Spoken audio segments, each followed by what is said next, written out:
friends, welcome back to my channel for Dyslexics. I am Kathleen and I am a dyslexic here to help other dyslexics. In today's video, I'm going to be sharing 3 time management tips that have helped me. So, if you are struggling to get anything complete, you have an endless to-do list, or you just can't get anything done, then today's video is for you. Let's get into it.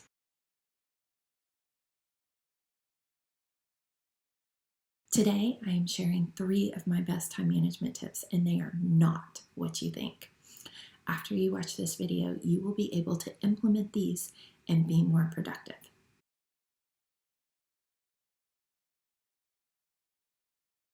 The key to making this happen is to have a plan in place that you can use every day to make you more efficient. What does that mean?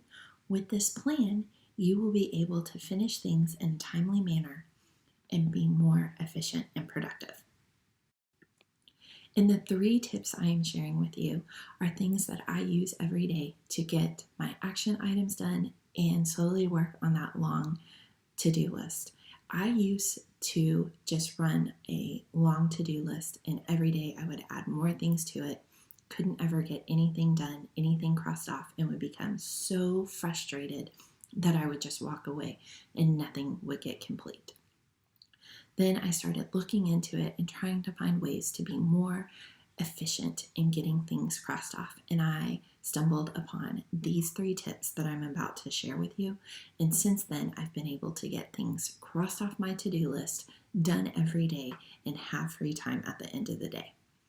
Are you ready to learn these tips? Let's get into it. So what's important to you? Having time to spend with your friends? Not doing homework all evening? Not doing homework all weekend? Well, that used to be me until I implemented these tips. And then I got free time, and it was totally worth it. When it comes to time management, dyslexics are not good at it. We do not understand the concept of time. So here are 3 of my best tips for time management.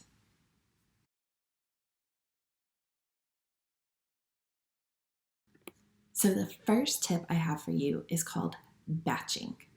Batching is a productivity tool that lots of people have started using, and it is a game changer, let me tell you. I have started batching all of my activities, and it has changed and made it so much easier. So when it comes to batching, you're going to do similar tasks all together. So there are 2 ways that you can batch information together when it comes to studying. So you can do it by task. So you can do all of your small like homework assignments together, back to back to back. Read all of your chapters, so different chapters for each book, one night of the week. Just say, this night we're going to read all of our chapters. Then you can study for test all together. You can do it that way. Or you could batch process by subject. So on Monday night, you're going to do all of your reading homework. So you're going to read all of the chapters and everything you need and do all of the homework and study for the test. You're just going to focus on reading. And then on Tuesday, you could just focus on history. Read the chapters, do the homework, study, review everything you need. On Wednesday, you could do the same thing for English. Read everything you need, do all of the homework, everything. So you can batch everything in 2 different ways. This has been a huge game changer, and I love batching all of my stuff because I am so much more productive. I hope you implement batching into your study time because it will definitely help you. Tip number 2 is set boundaries. This is very important.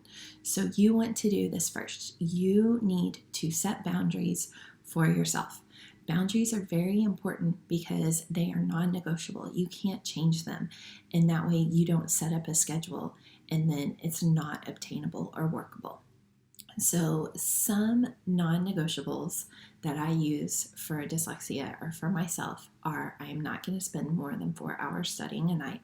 Once I hit 4 hours, I'm finished, no matter even if I'm finished or not.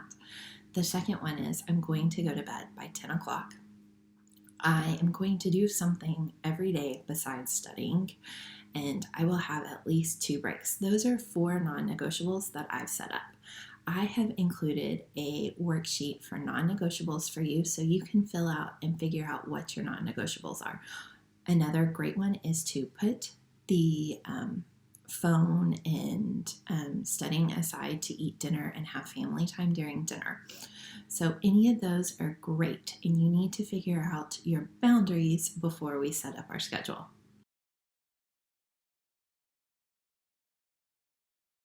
Now that we have covered batch processing as tip 1 and boundaries as tip 2, let's get into tip 3, which is set your schedule. But first of all, make sure there's flexibility in your schedule.